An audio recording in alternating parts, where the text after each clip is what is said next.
좋아요, 구독도 부탁드립니다. 요즘 부동산 시장에 다시 바람이 불고 있습니다. 대선이 끝난 뒤 불과 2주 만에 서울 주요 중개업소들에서 이런 말이 터져나왔죠. 비싸게 나왔는데도 전화통이 불났어요. 아니, 도대체 무슨 일일까요? 이건 단순한 일시적 관심이 아닙니다. 새 정부 들어섰으니 집값 오르겠지 하는 기대감이 확산되면서 생긴 현상입니다. 정권이 바뀔 때마다 반복되는 장면이긴 하지만 그 뒤에 숨겨진 진짜 흐름을 짚어보면 지금의 이 분위기가 예사롭지 않다는 걸 알 수 있습니다. 노무현 정부 규제는 셌지만 집값은 더 올랐다. 2003년부터 시작된 노무현 정부는 부동산을 잡겠다는 의지가 강했습니다.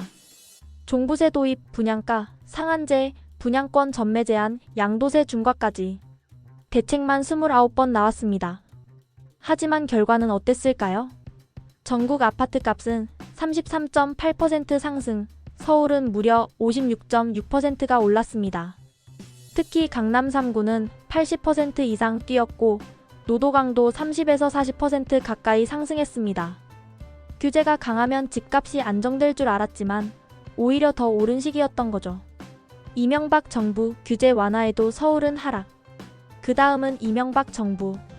방향은 완전히 달랐습니다. 규제 완화에 방점을 찍었고 LTV도 올리고 보금자리 공급도 늘렸습니다. 결과는 어떻게 나왔을까요? 서울은 오히려 마이너스 3.2% 하락했습니다. 강남구는 10% 이상 빠졌습니다. 반면 지방은 상승하면서 전국 평균은 15.9% 올랐죠. 이 시기엔 금융위기라는 외부 변수가 있었지만 서울 중심으로는 분명 하락장이었습니다. 박근혜 정부 규제 풀다가 다시 조인다. 박근혜 정부 초반은 완화 중심이었습니다.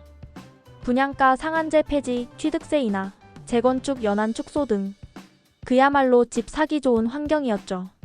하지만 빚내서 집 사라는 비판이 커지면서 임기 후반부에는 방향을 틉니다. 규제지역 전매 제한 강화, 청약 자격 강화 등 시장에 브레이크를 걸기 시작했어요. 결과적으로 서울 아파트 값은 10.1% 올랐습니다. 외곽도 상승했고 강남은 그보다 더 뛰었습니다. 문재인 정부 규제 중의 규제, 그런데 집값은? 이제 가장 극적인 시기로 갑니다. 바로 문재인 정부입니다. 집값을 반드시 잡겠다는 의지로 다주택자 규제, 보유세 강화, 종부세, 양도세 중과까지 총 27차례나 대책을 쏟아냈습니다. 그런데 결과는 또 반대였습니다. 서울 아파트값 62% 폭등, 노원구 77.9%, 도봉구 65.5%. 심지어 강남 3구보다 외곽 지역이 더 많이 올랐습니다. 이쯤 되면 질문이 생기죠. 도대체 왜 규제를 하면 집값이 더 오르지? 윤석열 정부 완화 정책에도 시장은 냉각. 윤 정부는 반대로 규제 완화를 추진했습니다. 주택 공급 250만 호, 세제 완화, 양도세 조정, 다시금 숨통을 틔우는 정책들이 쏟아졌습니다. 하지만 이 시기는 또 경기 침체가 본격화되면서 집값이 주춤하기 시작했죠. 전국은 마이너스 11.3%, 서울은 마이너스 5.5% 떨어졌습니다. 특히 도봉구는 19.3% 하락. 반면 강남구는 9.7% 오르고 서초 송파도 상승했습니다. 즉, 똑같은 시장 안에서 한쪽은 내리고 한쪽은 오른 겁니다. 이걸 초양극화라고 합니다. 정책의 결과는 항상 예상과 달랐다. 이쯤에서 한 가지 공통점을 찾을 수 있습니다. 정책 방향과 집값의 움직임이 늘 정반대였다는 거죠. 강하게 누르면 튀어오르고 풀어주면 잠잠해지는 아이러니. 특히 문 정부 시절의 집값 폭등은 정책과 정반대로 움직인 대표적 사례였습니다. 결국 시장이라는 건 심리와 수급의 영역입니다. 오를 것 같아라는 기대가 현실을 만들고 정부가 막을 테니 기다리자는 심리가 침체를 부르죠. 그렇다면 지금은 어디쯤일까? 지금 시장은 애매한 기로에 서 있습니다. 윤 정부 하에서 어느 정도 안정세를 보였지만 새 정권의 방향에 따라 다시 꿈틀거리고 있는 상황입니다.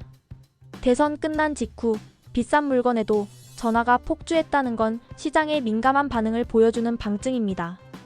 이걸 그냥 지나가는 장면으로 보면 안 됩니다. 지금 이 움직임은 기대 심리의 발현이고, 다시 말해 시장이 바뀌는 시작점일 수도 있다는 거죠. 남은 숙제는 초양극화 해소. 지금 가장 큰 문제는 격차입니다. 어디는 수십 %가 오르는데 어디는 수년째 빠지고 있습니다. 부동산이 더 이상 전체 경기의 온도계가 아니라 지역별 격차의 상징이 되어버렸죠. 같은 서울 안에서도 강남과 노도강의 온도차는 이미 10도 이상입니다. 이런 상황에서 단순한 규제 완화나 공급 확대만으로는 부족합니다. 균형 있게 풀고 다르게 접근하는 방식이 필요합니다. 정권 바뀔 때마다 반복되는 질문. 지금이라도 사야 할까요? 이제 오르겠죠? 이번 정부는 다를까요? 정답은 없습니다. 하지만 과거를 되짚어보면 이런 말이 생각납니다. 정권은 바뀌어도 시장은 사람의 심리를 따라 움직인다. 정부가 뭐라 해도 사람들의 기대와 불안이 함께 움직이는 한 그 흐름은 언제나 예측을 비껴갑니다.